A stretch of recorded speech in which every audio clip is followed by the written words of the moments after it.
So in this video, we're going to look at how to find the equilibrium concentrations if we're given the initial concentrations of a reaction and the value of the equilibrium constant.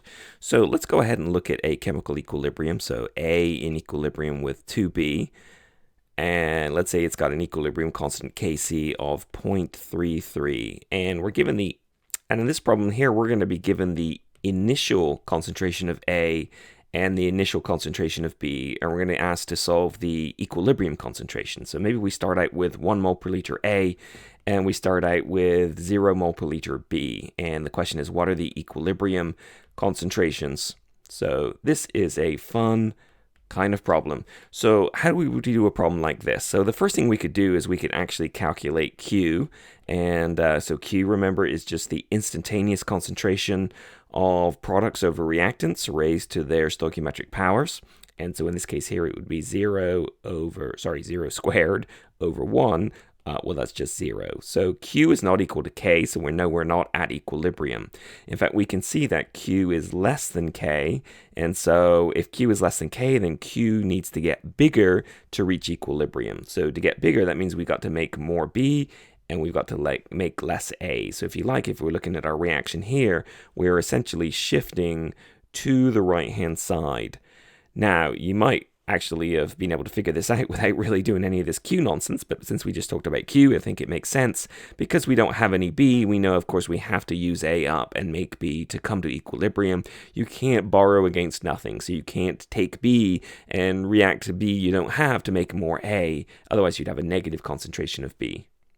All right, so our friend, the ice chart, is going to help us out here. So we're going to go ahead and we're going to write out an ice chart. Remember, the I is initial, the C is the change, and the E is equilibrium. And my reaction, I'm going to write at the top, and I'm just going to be kind of sloppy and write A in equilibrium with 2B. I'm told the initial concentration of A and B. I now know my change goes from left to right. So I know that I use up A, and I make B. And you got to remember, right, the coefficients are 1 to 2, so this is used up, right, and this is made twice as fast. So this would be minus X, this would be plus double X. At equilibrium, we just add those together. So again, if I'm sloppy, right, I can just write 1 minus X, and 2X, I can completely ignore significant figures. What do I want? I want my equilibrium constant. When do I want it? Well, now, actually, I'm told Kc in the problem is 0.33. That is equal to the concentration of B at equilibrium squared, okay, over the concentration of A at equilibrium. We don't often write the equilibriums in, but there we can. And we can plug those in from the bottom line of the ice chart. So the concentration of B at equilibrium is 2X. So we need to square that. And the concentration of A at equilibrium is 1 minus X. Okay, now 2X all squared. So remember, the parentheses tell me that when I square it, I square everything inside. So the 2 and the X, that becomes 4X squared. And that is divided by 1 minus X. So just to kind of restate the problem, I have to solve for X. And I have an equation that is a quadratic equation. So I have powers of X to the second, which is what we call a quadratic equation. Now let's go ahead and shift the view to give myself a little bit of extra room here.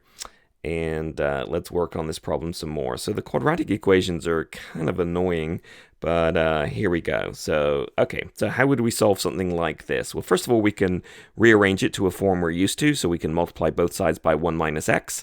That gives us 4X squared is equal to 1 minus X times by 0.33. I can distribute that through, so that is 0.33 minus 0.33x. And it is normal in these equations to get everything on one side, so I can write 4x squared, I can add 0.33x to both sides, and I can subtract 0.33 from both sides, and that gives me essentially my normal quadratic equation. And if you remember from math, right, the quadratic equation formula applies to a system like this, so ax squared plus bx plus c equals 0. And for math, we are told that x has two values. It is equal to minus b plus or minus. Okay, so we get two values. The value of b squared minus 4ac all divided by 2a. That just kind of rolls off the tongue. So we can say that this is the value of a. This is the value of b. And remember that negative sign up there, right, means the value of c is negative 0.33. So we can solve for x now. So x would be minus b, so minus 0.33, plus or minus the square root of b squared minus 4 times A times by C. Okay, I got a lot of double negatives here. Got to be very careful. All divided by 2A. And A in this problem, of course, we're told.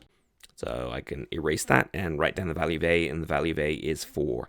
So this gives us two values of X, and the two values I get are either positive 0.241 or negative 0.331. And I can actually go ahead and take one of these values and throw it away, and I can throw away the negative value for two reasons. One, I know the change goes from left to right, so a negative value of X would mean the change actually is going from right to left. Or, more simply, I can see that the equilibrium concentration of B is 2x. So if X was negative, it would tell me I would have a negative concentration at the end of the day. I know that's impossible, so I can keep this value right here. And so to finish off this problem, right, we need to go ahead and move the display port up. Very good. And what do we want? We wanted the equilibrium concentration. So the equilibrium concentration of A was 1 minus X, and we've solved for X now, so it would be 0.75 moles per liter. I guess I should have two significant figures. And the equilibrium concentration of B we saw was equal to 2x. And so if we just double 0.249, we get 0.50 to two significant figures. So we've solved the problem, and kind of a long one. I apologize for that, but we had to use the quadratic equation, so it just takes a little bit of extra thought. Thanks.